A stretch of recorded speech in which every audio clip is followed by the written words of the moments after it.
Hello बच्चों, आज हम सॉल्व करेंगे क्लास 10th के मैथ्स का मॉडल पेपर 2024 का। बच्चों ये एक ऑफिशियल मॉडल पेपर है, तो इस पेपर में से क्वेश्चन आपके आ सकते हैं। तो आपको सारे क्वेश्चन को बहुत अच्छे से सॉल्व कर लेना है। तो सॉल्व करते हैं क्वेश्चन। तो इसका पहला क्वेश्चन है, in the following irrational number is. तो यहाँ से आपको इरेशनल नंबर को छांटना है। तो यहाँ पर जो पहला वाला नंबर है 22/7, तो ये P/Q की फॉर्म में है, तो ये एक रेशनल नंबर है। और यहाँ √4 है, तो इसको भी P/Q की फॉर्म में लिख सकते हैं। ये अंडर रूट का साइन हट जाएगा तो 2 आ जाएगा, 2/1 हो जाएगा, तो ये भी रेशनल नंबर है। तो यहाँ पर जो आंसर है पाई आंसर है इसका। तो पाई की जो वैल्यू होती है वो इस तरीके से होती है। तो ये कंटिन्यूसली आगे कुछ बढ़ते रहता है। तो पाई की एग्जैक्ट वैल्यू नहीं मालूम है, तो एग्जैक्ट इसकी जो अप्रॉक्स वैल्यू मानी गई है 22/7, ठीक है। तो इसकी वैल्यू ये है, अप्रॉक्स वैल्यू है 22/7, तो इसको इरेशनल नंबर माना जाता है, ठीक है। तो यहाँ पर ये इरेशनल नंबर हो जाएगा। नेक्स्ट क्वेश्चन है, discriminant of quadratic equation 2x² - 4x + 3 = 0 is. तो यहाँ पर हमें डिस्क्रिमिनेंट, जिसका फॉर्मूला क्या होता है b² - 4ac, इसकी वैल्यू हमें फाइंड करनी है यहाँ पर। तो इसके लिए यहाँ पर a हो जाएगा 2, b हो जाएगा -4 और c हो जाएगा 3, ठीक है। तो उसको सॉल्व कर लेते हैं यहाँ पर। तो ये लिख लिया मैंने। तो यहाँ b² - 4ac हो जाएगा, -4 का स्क्वायर -4 × 2 × 3, तो -4 का स्क्वायर 16 हो गया, और ये मल्टीप्लाई हो गए 24 आ गया, और 16 से माइनस होगा 24, तो ये आ जाएगा -8। तो इसका जो आंसर है, इसका आंसर आ गया -8 वाला, थर्ड ऑप्शन हो गया इसका, ठीक है। तो नेक्स्ट क्वेश्चन करते हैं इसका। नेक्स्ट क्वेश्चन है, वैल्यू ऑफ cos 60 डिग्रीज। तो इसकी वैल्यू 1/√3 होती है, ये आपको याद रखनी होगी। नेक्स्ट क्वेश्चन है, product of zeros of the polynomial x² - 3 will be. तो यहाँ पर आपको प्रोडक्ट निकालना है, जीरोज का प्रोडक्ट निकालना है। तो यहाँ आपको पहले इसको क्या करना होगा, स्टैंडर्ड फॉर्म से इसको कंपेयर करके a, b, c की वैल्यू आपको फाइंड करनी होगी, और उसके बाद प्रोडक्ट ऑफ जीरोज का फॉर्मूला लगाना होगा, ठीक है। तो यहाँ पर हम इसको कंपेयर करेंगे, तो a की वैल्यू 1 आ जाएगी, यहाँ पर इसका कोफिशिएंट 1 हो गया, और b 0 होगा, b वाला टर्म है नहीं यहाँ पर, ये टर्म है नहीं x वाला, ठीक है, bx वाला, और c -3 हो जाएगा। तो प्रोडक्ट ऑफ जीरोज क्या होता है, c/a होता है इसका फॉर्मूला। तो c/a की वैल्यू लिख देते हैं यहाँ पर, -3/1 हो गया, तो -3 आ जाएगा इसका आंसर। तो इसका आंसर आपका हो गया -3 हो गया ये, ठीक है। नेक्स्ट क्वेश्चन है, distance of point 2, -4 from x axis is, ठीक है। तो x एक्सिस से इस पॉइंट की डिस्टेंस निकालनी है। तो यहाँ पर ये x एक्सिस हो गया, ये y एक्सिस हो गया, ठीक है। तो जो 2 - 4 वाला पॉइंट कहाँ पर आएगा, 2 इसकी डिस्टेंस यहाँ तक होगी, और -4 नीचे को होगा ये, ठीक है, यहाँ। तो ऐसे आएगा यहाँ पर। तो इस पॉइंट की x एक्सिस से डिस्टेंस निकालनी है, इस पॉइंट की, यहाँ पर ये पॉइंट है। तो x एक्सिस से ये डिस्टेंस कितनी है, -4 है, ठीक है। तो इसका आंसर आ जाएगा -4 आ जाएगा, ठीक है। तो बच्चों यहाँ पर आपको ऐसे ध्यान रखना है कि जैसे आपसे पूछा जाए कि y एक्सिस से क्या डिस्टेंस है, तो y एक्सिस से डिस्टेंस निकालने के लिए आप इसका x एक्सिस यानी 2 बताओगे यहाँ पर, ठीक है। और यहाँ पर x एक्सिस से पूछा है तो y कोऑर्डिनेट -4, ठीक है। नेक्स्ट क्वेश्चन करते हैं, the 7 term of AP 4, 10, 16, 22 will be. तो 7 टर्म यहाँ पर कैसे निकालेंगे, इसके लिए हम फॉर्मूला लगा देंगे an = a + n - 1d वाला। तो यहाँ पर a कितना है, 4 है, कॉमन डिफरेंट d कितना है, 10 से 4 जाएगा 6 हो जाएगा, ठीक है। तो फॉर्मूले में रख देंगे उसको। तो यहाँ पर इसको करते हैं क्वेश्चन को।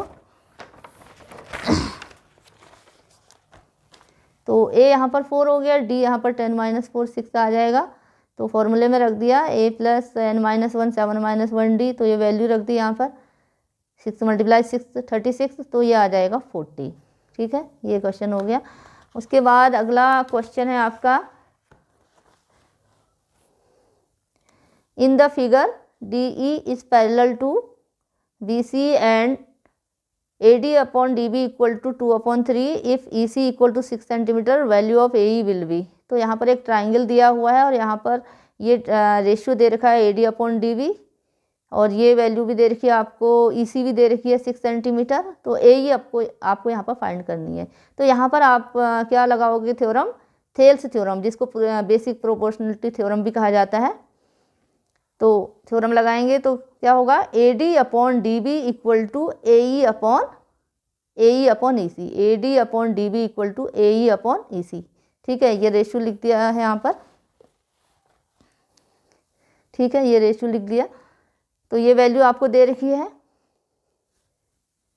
ये आ गए यहाँ पर। तो AE आ जाएगा 6 से यहाँ मल्टीप्लाई कर देंगे, 2 × 6/3, 3 से कैंसिल हो जाएगा ये और 4 आ जाएगा इसका। ठीक है, तो इसका जो आंसर आ गया 4 आ गया, सेकंड वाला ऑप्शन इसका सही हो गया। तो नेक्स्ट क्वेश्चन करते हैं, question number 2। Question number 2, find the volume of a cylinder having height 7 centimetre and base diameter 10 centimetre. तो यहाँ पर आपको सिलेंडर का वॉल्यूम निकालना है, तो जिसका फॉर्मूला होता है πr²h। तो r यहाँ पर कितना है, रेडियस कितना है इसका, यहाँ डायमीटर दिया है तो इसका हाफ कर लेंगे, 5 हो जाएगा और हाइट हो जाएगी यहाँ पर 7 सेंटीमीटर। तो इसको फॉर्मूले में रख लेते हैं।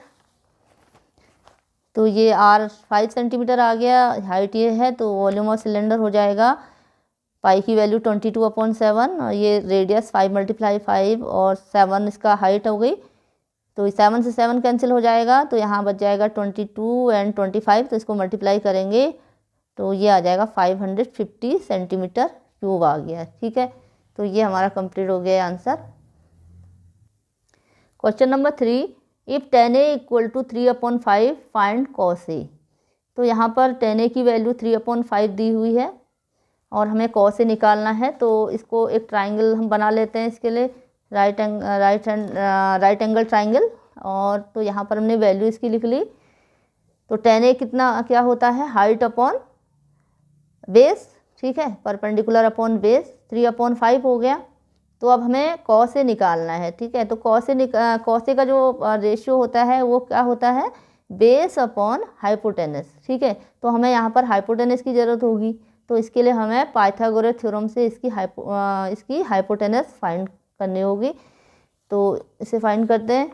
तो यहाँ पर हो जाएगा AC² equal to AB² plus CB² हो जाएगा, 3² प्लस 5²। तो ये आ जाएगा 9 + 25। तो ऐड हो जाएंगे 34। तो AC हो जाएगा √34। ठीक है, तो cos A की वैल्यू आ गई 5/√34 बेस अपॉन हाइपोटेनस। ठीक है, तो ये हो गया answer complete. Question number 4 is find the number of terms of AP 7, 13, 19 and last term is 205। तो यहाँ पर हमें नंबर ऑफ टर्म्स फाइंड करने हैं, यानी पदों की संख्या यहाँ पर हमें फाइंड करनी है।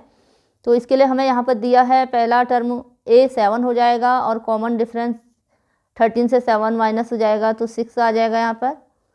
और लास्ट टर्म यहाँ पर 205। तो लास्ट टर्म यहाँ पर AN हमें दिया है 205। तो इसमें फॉर्मूला लगा देंगे AN equal to A + n - 1D वाला। ठीक है, तो यहाँ पर ये फॉर्मूला लगा दिया है। तो ये वैल्यू मैंने लिख ली यहाँ पर A + n - 1D। तो ये 7 आ गया A यहाँ पर और यहाँ D 6 हो गया। तो 7 को इधर ले जाएंगे तो ये आ जाएगा 205 से 7 माइनस होगा 198 आ जाएगा। और यहाँ पर ये जो 6 है इसको हम इस साइड को ले आएंगे तो ये डिवाइड में आ जाएगा। ठीक है, तो डिवाइड में आया तो इसे डिवाइड हो जाएगा, 33 आ जाएगा, n - 1 आ गया और n1 इधर गया तो ये प्लस में आ जाएगा, तो n आ जाएगा 34। तो यहाँ पर नंबर ऑफ टर्म्स आ गए 34। तो ये हमारा आंसर कंप्लीट हो गया। Question number 5, express 3825 as a product of its prime factor. तो यहाँ पर हमें इसके प्राइम फैक्टर्स करने हैं, अभाज्य गुणनफल इसके लिखने हैं। तो इसका प्राइम फैक्टराइजेशन करेंगे यहाँ पर। तो ये हो गया 3825। ठीक है, तो इसे हम सबसे पहले 5 से डिवाइड कर देंगे क्योंकि इसके यूनिट प्लेस में 5 है, 5 से डिवाइड हो जाएगा पूरा। ठीक है, तो डिवाइड करते चले जाएंगे। तो यहाँ पर 153 आ गया, तो अब 5 से डिवाइड नहीं होगा, तो अब ये 3 से डिवाइड होगा, तो ये ऐसे आ जाएगा यहाँ पर। तो फिर यहाँ 3 से डिवाइड होकर 17 आया है, अब ये 17 से ही डिवाइड होगा, तो ये आगे इसके फैक्टर आ गए हैं, प्राइम फैक्टर, तो यहाँ लिख दिए मैंने। तो ये 5 की 2 पावर हो गई, 3 की पावर 2 और मल्टीप्लाई 17, तो ये आ गए इसके प्राइम फैक्टर। ये आंसर हो गया कंप्लीट यहाँ पर। Question number 6, find a quadratic polynomial sum and product of its zeros are 0 and √5 respectively. तो यहाँ पर हमें क्वाड्रेटिक पोलिनोमियल फाइंड करनी है जिसके सम एंड प्रोडक्ट यहाँ पर दिए हुए हैं। क्वाड्रेटिक पोलिनोमियल का फॉर्मूला क्या होता है? x² minus sum of zeros multiply by x plus product of zeros. तो ये फॉर्मूला यहाँ पर लगाएंगे हम। तो हमें दिया हुआ है सम ऑफ जीरो 0 दिया है और प्रोडक्ट ऑफ जीरो दिया है √5। तो यहाँ वैल्यूज को हम रख देंगे यहाँ पर। तो ये आ जाएगा x² सम ऑफ जीरो, यहाँ पर 0 है तो 0 लिख लिया यहाँ, और प्रोडक्ट ऑफ जीरो √5 है, तो ये वाला टर्म तो हट जाएगा और बच जाएगा x² प्लस √5। तो ये आ गया x² प्लस √5। तो ये हमारा यहाँ पर आंसर कंप्लीट हो गया है। क्वेश्चन नंबर 7, तो क्वेश्चन नंबर 7 है write the relationship between mean, median and mode. तो मीन, मीडियन, मॉड के बीच रिलेशन होता है mode equal to 3 median minus 2 mean. ठीक है, तो ये रिलेशन यहाँ पर लिखना है। अब करते हैं क्वेश्चन नंबर 8। क्वेश्चन नंबर 8 है आपका 9 sec² माइनस 9 tan² का मान क्या होगा? What is the value of 9 sec² minus 9 tan²। तो 9 sec² माइनस 9 tan² में 9 कॉमन है, तो 9 हमने यहाँ बाहर रख लिया, इसको कॉमन कर लिया है।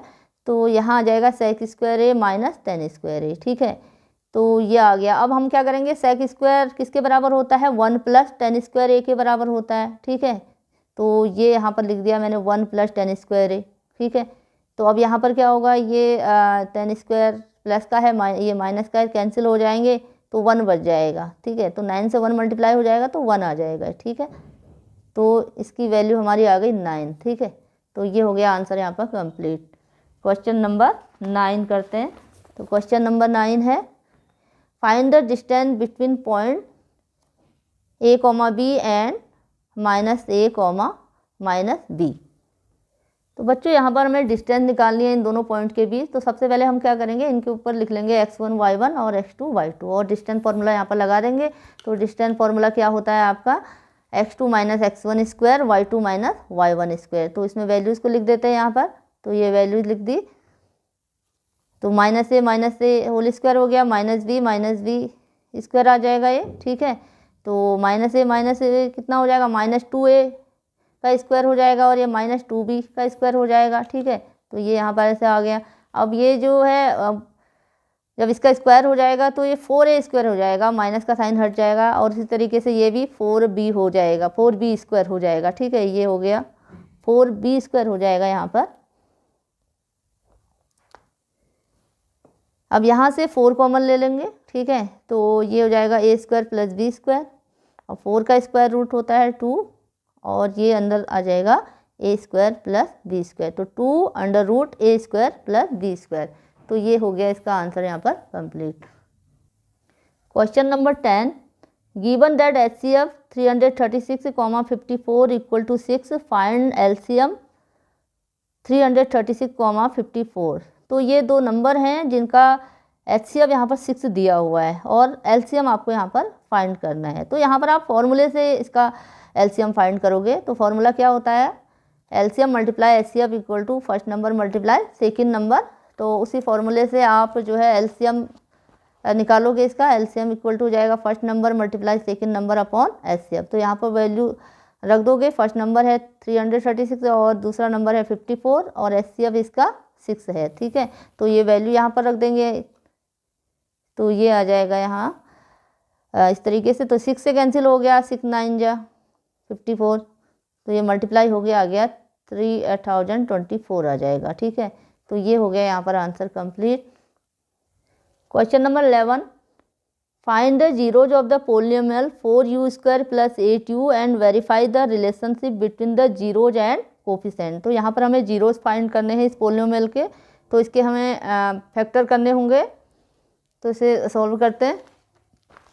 तो यहाँ पर जैसे कि आपका पहले आपको दिया है, ये दिया हुआ है, ठीक है, 4u² + 8u = 0। तो यहाँ पर आप देख रहे हो कि 4 कॉमन है, ठीक है। तो सबसे पहले हम क्या करेंगे, 4 को कॉमन ले लेंगे। तो 4 कॉमन ले लेंगे तो यहाँ u² होगा, यहाँ 4 2 जा 8 हो जाएगा, तो 2u आएगा, ठीक है। तो यहाँ पर आ गया, ऐसे आ जाएगा ये, ठीक है।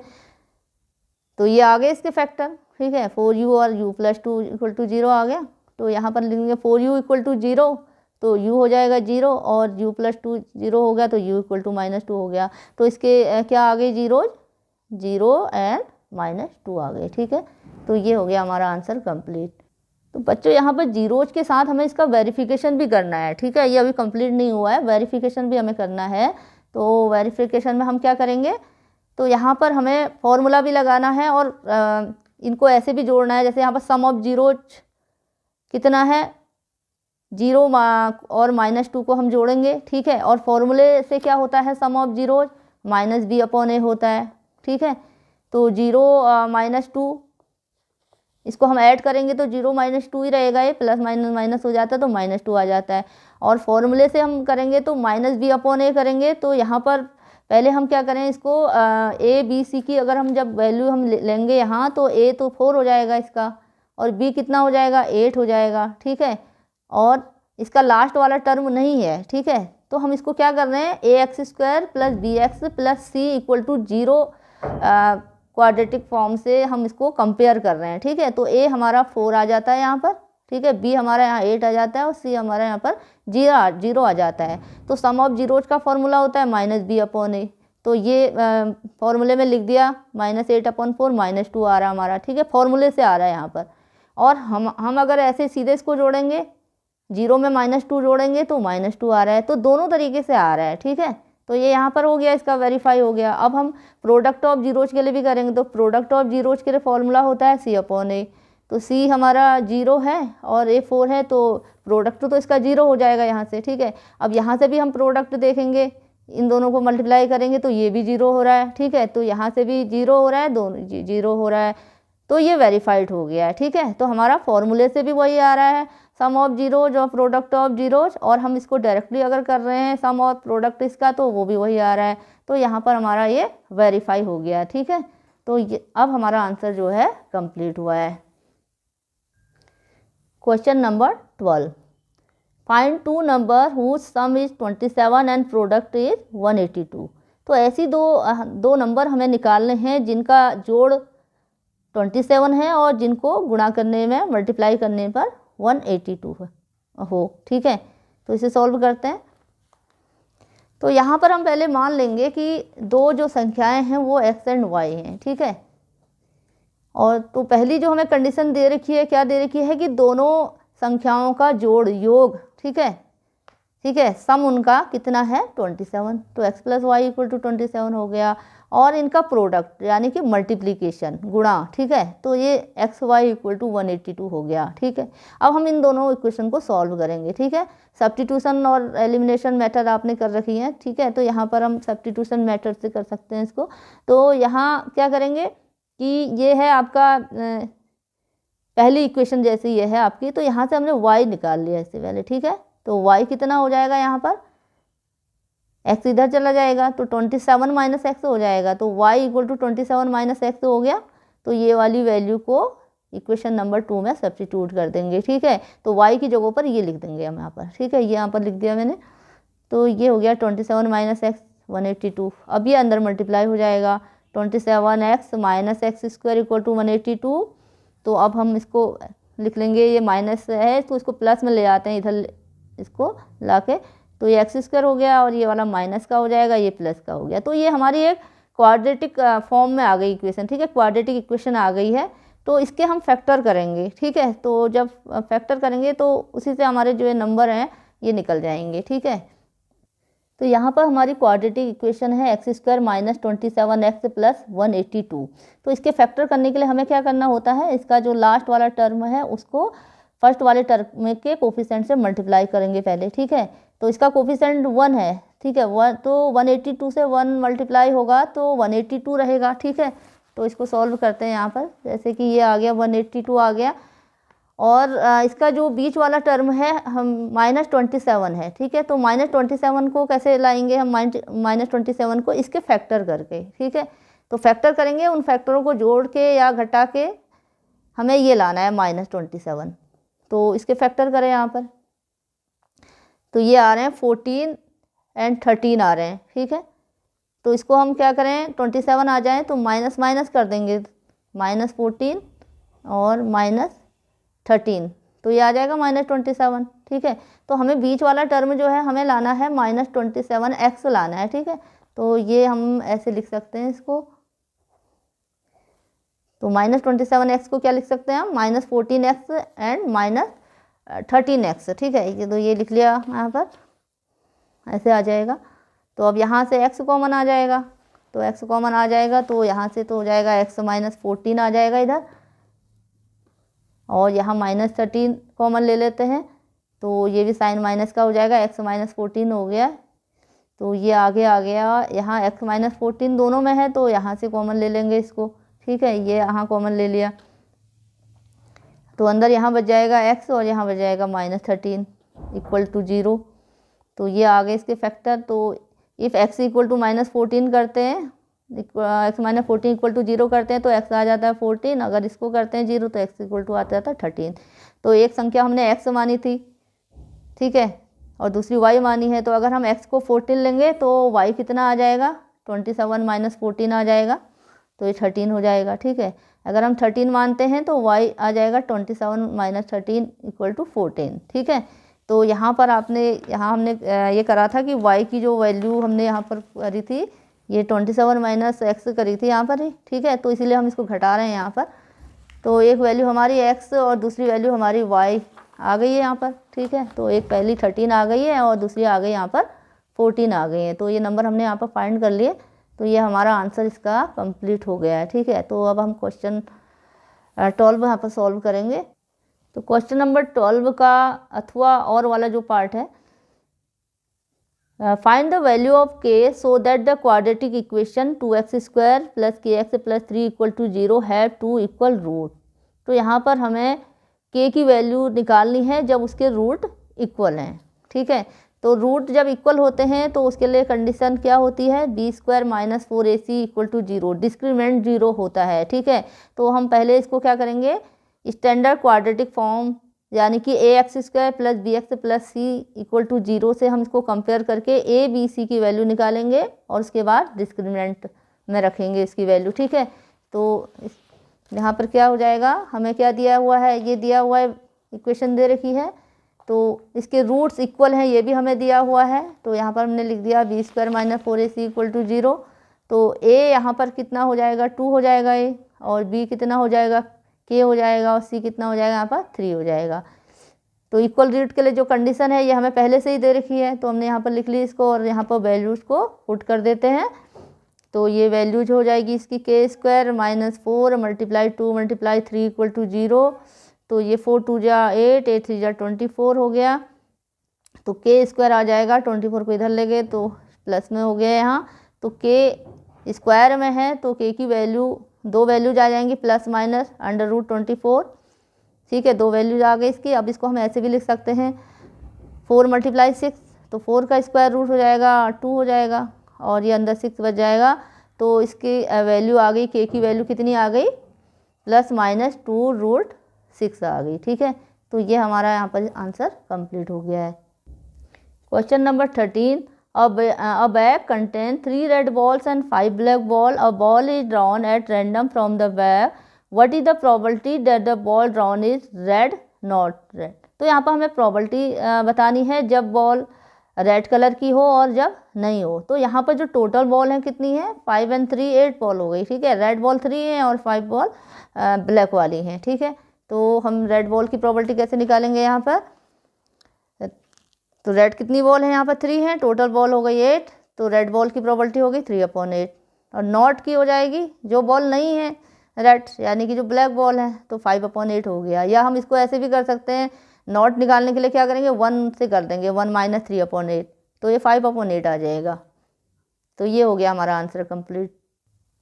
Question number 14, find the values of x and y in the following table. तो यहाँ पर हमें एक टेबल दे रखी है और जिसमें terms of frequency, cumulative frequency दे रखी है और एक्स और वाई की वैल्यू हमें यहाँ पर फाइंड करनी है। तो क्यूमुलेटिव फ्रीक्वेंसी में क्या होता है कि जैसे पहला वाला टर्म तो ये आता है और दूसरा वाला ये 26 कैसे आया होगा, इन दोनों को जोड़ के, ठीक है। ये कैसे आएगा, इन दोनों को जोड़ के, और ये कैसे आएगा, इन दोनों को जोड़ के, ये वाला कैसे आएगा, इन दोनों को जोड़ के, ठीक है। तो ये वाला टर्म कैसे आया यहाँ पर, इन दोनों को जोड़ के, यानी कि x + 6 करा होगा तो ये आ गया 26, ठीक है। और y कैसे आया होगा, y आया होगा इन दोनों को जोड़ के 28 + 50, ठीक है। तो ये ऐसे आ जाएगा, तो x की वैल्यू आ जाएगी यहाँ से और y की वैल्यू भी हम निकाल लेंगे इससे। तो यहाँ पर ये हो गया x + 6 = 26, और ये 26 से 6 चला जाएगा, 20 आ गया, और 50 + 28 y 78 आ जाएगी y की वैल्यू, ठीक है। तो ये हमारा आंसर कंप्लीट हो गया इसका। Question number 15, prove that the length of tangent round from an external point to a circle are equal. तो यहाँ पर हमें क्या दिया हुआ है, हमें एक सर्किल दिया हुआ है और जिसमें एक्सटर्नल पॉइंट से टेंजेंट खींची गई है और हमें बताना है कि एक्सटर्नल पॉइंट से हमें प्रूव करना है कि एक्सटर्नल पॉइंट से जो टेंजेंट खींची गई है उनकी लेंथ बराबर होती है, ठीक है। तो यहाँ हमें क्या दिया है, एक सर्किल दिया हुआ है, ठीक है। उसकी टेंजेंट एक्सटर्नल पॉइंट से दे रखी है PA एंड PB, और हमें प्रूव करना है PA और PB की लेंथ बराबर है। तो यहाँ पर हमने लिख लिया इसको, गिवन है circle of centre O and tangent PA and PB from external point P, ठीक है। तो अब हमें क्या प्रूव करना है कि PA = PB, यानी कि टेंजेंट की जो लेंथ है वो बराबर है, ठीक है। ये प्रूव करना है। तो यहाँ में हम यहाँ पर लिख देंगे we have to prove PA = PB, ठीक है। तो अब हम क्या करेंगे, ज्वाइन कर लेंगे पहले। तो O से B को ज्वाइन कर लिया, O से A को ज्वाइन कर लिया यहाँ पर, ठीक है। तो अब यहाँ पर क्या होगा, देखो कि यहाँ ये रेडियस है सर्किल का, ठीक है, और ये क्या है, इसकी टेंजेंट है, ठीक है। तो किसी सर्किल की टेंजेंट और रेडियस परपेंडिकुलर होते हैं at the point of contact में, ठीक है। तो ये परपेंडिकुलर होते हैं, तो यहाँ इन दोनों के बीच एंगल 90 का हो जाएगा, और यहाँ पर भी ऐसा ही होगा, ये रेडियस है और टेंजेंट है, यहाँ पर 90 का एंगल आ जाएगा, ठीक है। तो अब हम यहाँ पर क्या करेंगे, इन दोनों ट्राइंगल को कॉन्ग्रुएंट प्रूव करेंगे, ठीक है, जिससे कि क्या होगा कि ये जो लेंथ है ये आपस में बराबर आ जाएगी, ठीक है। तो यहाँ पर ये जो PO है ये दोनों में कॉमन है, और ये दोनों साइड ये रेडियस है इसका, ये रेडियस ये भी इक्वल हो जाएंगी, ठीक है। और यहाँ पर एंगल भी दोनों के इक्वल हैं, ठीक है, तो इसलिए कॉन्ग्रुएंट हो जाएगा। तो यहाँ पर हम लिखेंगे, अब पहले हम ये लिख लेंगे कि हमने जब OB और OA को ज्वाइन करा तो क्या होगा कि ये परपेंडिकुलर हो जाएंगे, ठीक है। रेडियस और टेंजेंट ये लिख लिया यहाँ पर पहले, ठीक है, radius and perpendicular to tangent at point of contact, तो ये लिखना पड़ेगा वहाँ पर आंसर में। तो यहाँ अब हम क्या करते हैं, ट्राइंगल POA एंड POB ले लेते हैं, ठीक है। ये दोनों ट्राइंगल ले लिया मैंने, ये वाला ट्राइंगल ले लिया येलो कलर में वाला, और ये नीचे वाला ब्लू वाला। तो ये ट्राइंगल POA एंड POB, ठीक है। तो यहाँ पर क्या होगा, PO कॉमन साइड है, ठीक है। PO कहाँ पर है, ये है common side, PO common side हो गई है, तो ये कॉमन साइड हो गई। और OA एंड OB ये रेडियस है, तो ये भी इक्वल हो गए यहाँ पर, ठीक है, ये तो इस साइड भी इक्वल हो गई। और यहाँ पर जो एंगल है ये 90 का बन रहा है, और यहाँ पर भी 90 का एंगल है, तो एंगल B और एंगल A जो है किसके बराबर हो गए, यहाँ पर ये angle A and angle B 90 के बराबर हो गया। तो यहाँ पर क्या हो रहा है कि एक तो कॉमन साइड हाइपोटेनस वाली कॉमन साइड हो गई, हाइपोटेनस इक्वल हो गई यहाँ पर, और दूसरा एक साइड भी इक्वल हो गई है, और एक 90 का एंगल भी बन गया। तो यहाँ पर जो कॉन्ग्रुएंट रूल लगेगा RHS वाला लगेगा, right angle hypotenuse and side वाला कॉन्ग्रुएंट रूल, ठीक है, जो आपने 9th क्लास में पढ़ा होगा। तो यहाँ पर ये कॉन्ग्रुएंट हो गए अब ट्राइंगल, ठीक है। तो RHS कॉन्ग्रुएंट रूल से, तो कॉन्ग्रुएंट ट्राइंगल में corresponding side and corresponding angle equal होते हैं, ठीक है। तो इससे क्या होगा कि हमारे जो कॉरस्पॉन्डिंग साइड्स हैं PA एंड PB, ठीक है, PA एंड PB, तो ये भी क्या हो जाएंगे, इक्वल हो जाएंगी। तो यहाँ पर हम लिख देंगे PA इक्वल टू PB, ठीक है, यहाँ पर हमने लिख दिया PA equal to PB by CP/CT, corresponding parts of congruent triangle.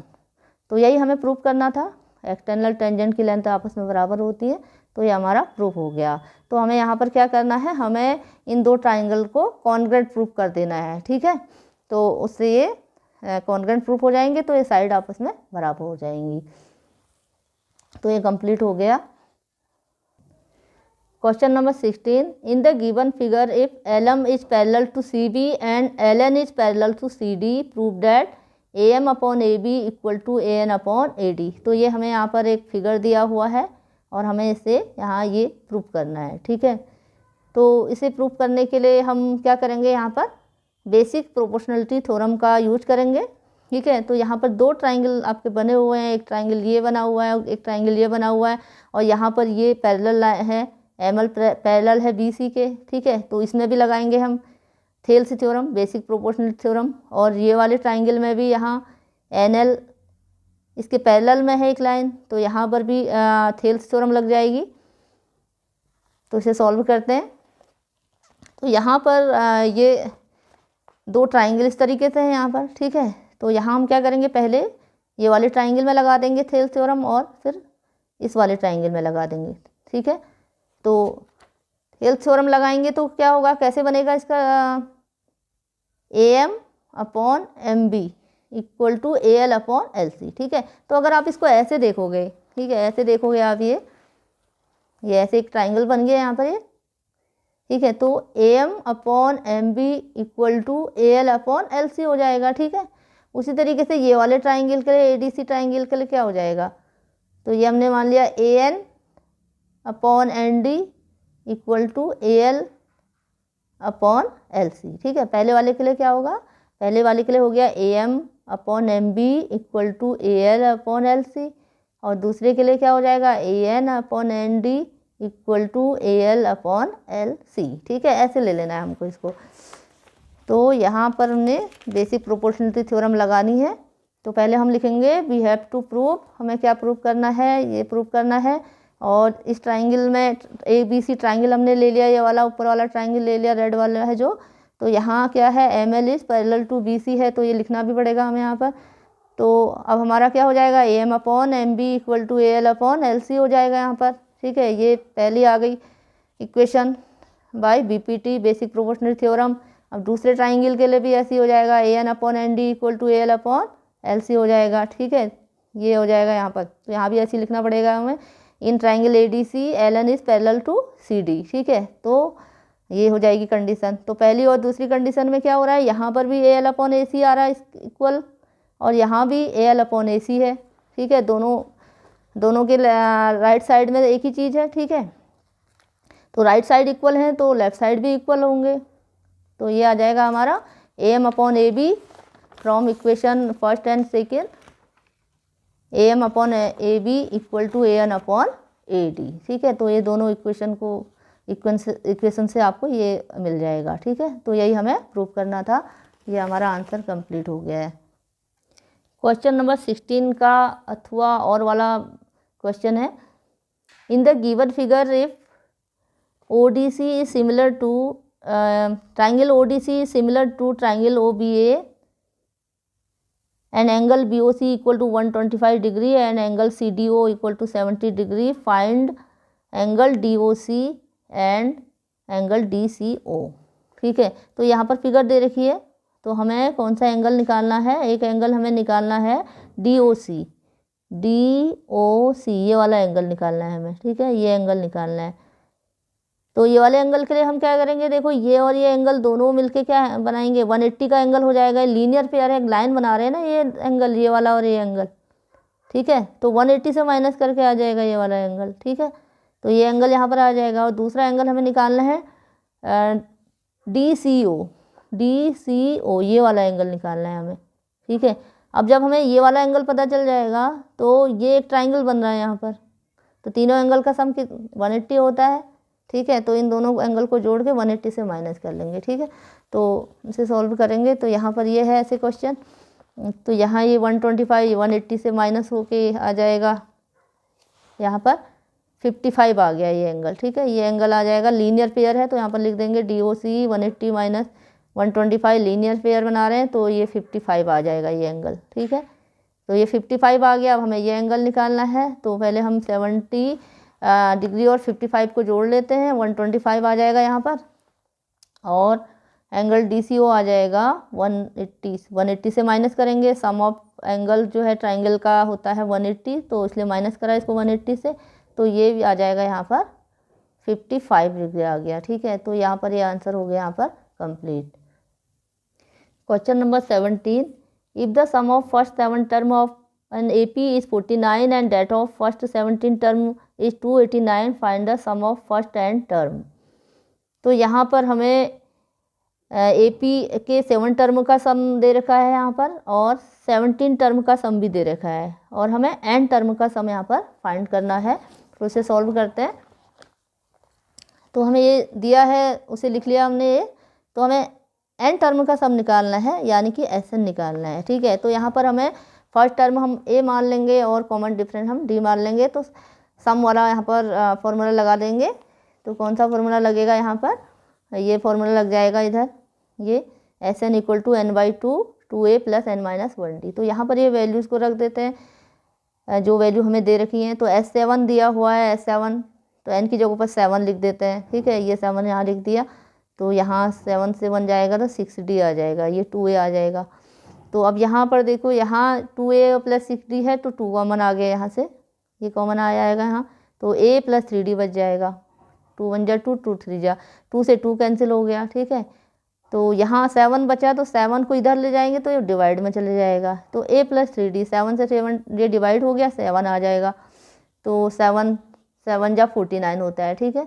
तो ये आ गया यहाँ पर a plus 3d equal to 7 आ गया, ठीक है। तो इसी तरीके से हमें क्या करना है, अगला वाला जो S17 दिया हुआ है उसको भी करना है यहाँ पर, ठीक है।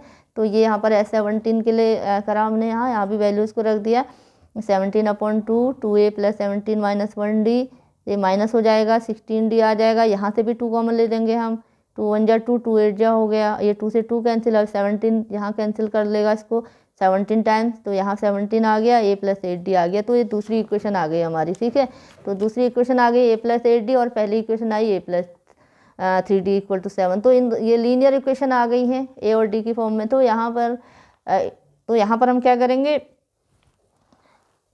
a plus 3d equal to 7 है, a plus 8d equal to 17 है, ठीक। इसको कैंसिल आउट करने के लिए हमें क्या करना पड़ेगा, माइनस करना पड़ेगा इसका। तो माइनस माइनस माइनस हो गया, कैंसिल आए, तो 8 से 3 जाएगा तो -5d हो जाएगा, ठीक है। और यहाँ -10 आ जाएगा, तो ये हो गया, माइनस माइनस दोनों तरफ है, हट जाएगा, तो d आ जाएगा 2 आ जाएगा, ठीक है। 5 से डिवाइड हो जाएगा 10। तो ये वैल्यू को हम रख देंगे इक्वेशन नंबर 1 में। तो a प्लस 3 मल्टीप्लाई 2 इक्वल टू 7, ठीक है। फर्स्ट इक्वेशन में यहाँ इसमें रखा है, तो a प्लस 6 इक्वल टू 7, तो a की वैल्यू आ जाएगी 1। तो d की वैल्यू आ गई हमारी 2, और a की वैल्यू आ गई हमारी 1 आ गई है, ठीक है।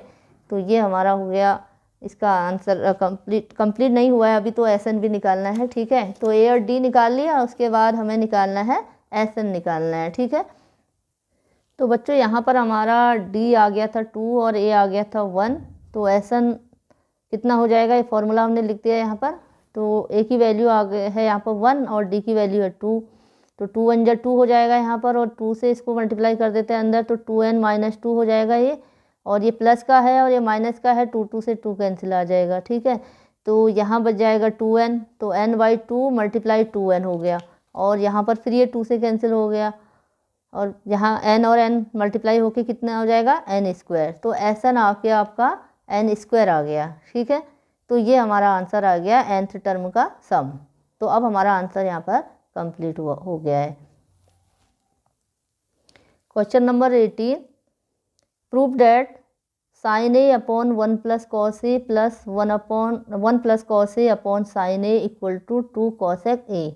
तो यहाँ पर हमें प्रूव करना है, तो इसे प्रूव करते हैं। तो क्वेश्चन का लेफ्ट साइड है sine A upon 1 plus cos a plus 1 plus cos A upon sine ए। तो यहाँ पर हम क्या करेंगे, सबसे पहले इसका एलसीएम ले लेंगे, 1 plus cos A multiply sign ए। ठीक है, तो यहाँ पर हमने एलसीएम ले लिया इसका 1 प्लस कॉस ए साइन ए। तो एलसीएम लेने में क्या होगा, तो ये तो यहाँ आ जाएगा और ये साइन स्क्वायर ए हो जाएगा, इससे मल्टीप्लाई होगा, इससे ये मल्टीप्लाई होगा, तो ये साइन स्क्वायर ए हो गया और ये 1 प्लस कॉस ए का होल स्क्वायर हो जाएगा। अब उसके बाद क्या करेंगे, इसको हम a plus b whole square की आइडेंटिटी से इसको ओपन कर देंगे। ठीक है, तो ये तो ऐसे ही रहेगा, यहाँ पर जाएगा 1 cos square a plus 2 cos A हो जाएगा। ठीक है, तो अब यहाँ पर एलसीएम तो यही रहेगा और यहाँ हम क्या करेंगे, ये sign square a plus cos square ए मिलकर कितना बना देंगे, 1 बना लेंगे, आइडेंटिटी है ये। तो ये हो जाएगा 1 हो जाएगा और ये भी 1 हो गया यहाँ पर। ठीक है, और ये 2 कॉस ए, तो 1 प्लस 1 2, तो ये आ जाएगा कितना आ जाएगा, 2 प्लस 2 कॉस ए आ गया ये। ठीक है, 2 प्लस 2 कॉस ए। तो अब यहाँ पर क्या करेंगे, यहाँ 2 कॉमन आ जाएगा, 2 कॉमन आ गया तो अंदर आ जाएगा 1, 2 1 जा 1, 2 1 जा 2 और यहाँ भी 2 1 जा 2 होगा, तो यहाँ कॉस ए आ गया और नीचे 1 प्लस कॉस ए और साइन ए है, तो ये हो गया कैंसिल। ठीक है, तो अब हमारे पास क्या बचा, 2 अपॉन साइन ए, तो 2 अपॉन साइन ए हो गया। तो 2 अपॉन साइन ए 1 अपॉन 2 मल्टीप्लाई 1 अपॉन साइन ए है। ठीक है, तो 1 अपॉन साइन ए किसके बराबर होता है, कॉसेक ए के बराबर हो जाता है, तो ये आ गया 2 कॉसेक ए आ गया। ठीक है, तो यही राइट हैंड साइड में हमें प्रूफ करना था, तो ये हमारा आंसर हो गया कंप्लीट। ठीक है,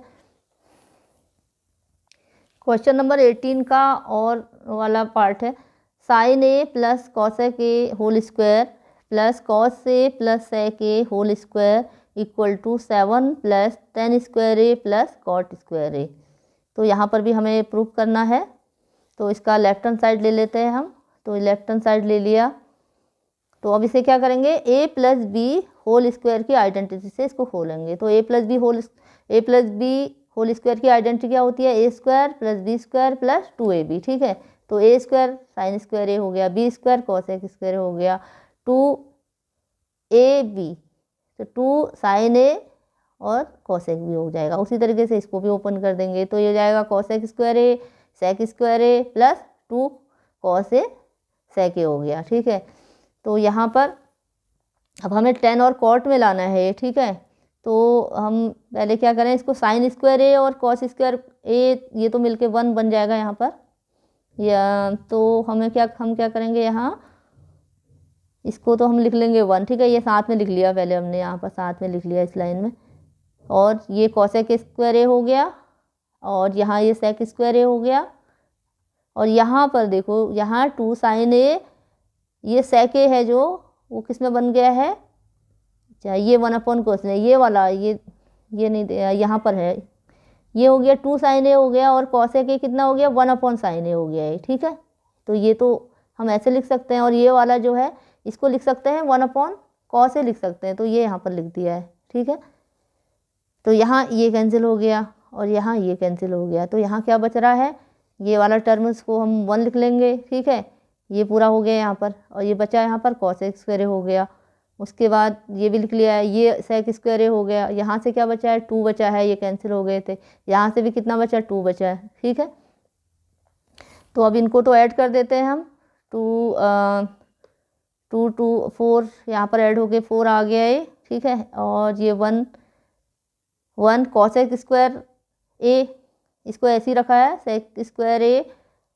सेक स्क्वायर ए को हम यहाँ पर क्या बता सकते हैं, क्योंकि हमें यहाँ सेक स्क्वायर लाना नहीं है, इधर नहीं लाना है राइट साइड में। ठीक है, तो इसको हम कन्वर्ट कर देंगे इसको, तो यहाँ पर क्या आएगा, सेक स्क्वायर ए, इसको बदल दिया 1 प्लस टेन स्क्वायर ए। ठीक है, तो सेक स्क्वायर ए किसके बराबर होता है, 1 प्लस टेन स्क्वायर ए के बराबर होता है, तो इसकी जगह पर हमने ये लिख लिया है, बाकी को यहाँ जोड़ के ये लिख लिया है। ठीक है, तो यहाँ आ जाएगा 1 plus cosec square a plus 1 plus tan square a plus 4 आ जाएगा। ठीक है, तो अब हम इसको जोड़ लेंगे, 4 और 1 5 और 1 6, ये हो जाएगा, और 4 5 6 हो गया, और एक और होना है 7 में, कहीं पर गड़बड़ हो रहा है, ये इसको ठीक करते हैं, तो बच्चों सही है, ये गड़बड़ नहीं है। तो यहाँ पर हमें जो कॉसेक स्क्वायर है इसको भी कॉट में चेंज करना है, ठीक है। तो इसलिए 7 नहीं आ रहा था, तो हमें कॉट लाना है इसके बदले। तो इसको हम लिख सकते हैं 1 प्लस कॉट स्क्वायर है,